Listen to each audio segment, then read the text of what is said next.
Desde que asumimos el poder, hemos venido anunciando la posibilidad de que la situación haitiana pueda desbordar las fronteras de ese país, incidiendo como un factor de inseguridad en la región.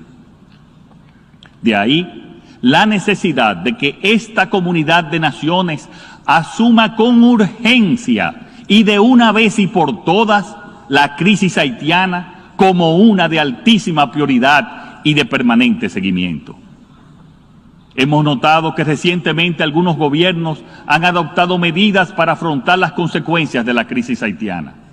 Por años, cada día, nuestro país ha encarado prácticamente solo estas consecuencias. Estamos convencidos que ninguna acción unilateral será suficiente para superar esa dramática situación. Es imperativo manifestar de la manera más firme y tajante posible que la comunidad internacional no debe ni puede abandonar al pueblo haitiano en este momento en que los niveles de inseguridad lo están llevando a su autodestrucción. Y quiero decirlo hoy de la manera más sincera y fuera del lenguaje diplomático. Ante la división actual que existe entre el liderazgo haitiano y la peligrosa presencia de bandas criminales que controlan una buena parte de su territorio, los haitianos por sí solos no podrán pacificar su país y mucho menos garantizar las condiciones para establecer un mínimo de orden.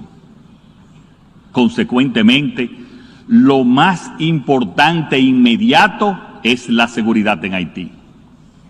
Solo después de haberlo logrado, pueden llevarse a cabo unas elecciones libres, justas y confiables. Entonces, con un nuevo gobierno como interlocutor legítimo, se deberá preparar un verdadero plan integral de desarrollo económico y social, con todos los recursos necesarios y apoyado solidariamente por la comunidad internacional, pues ya no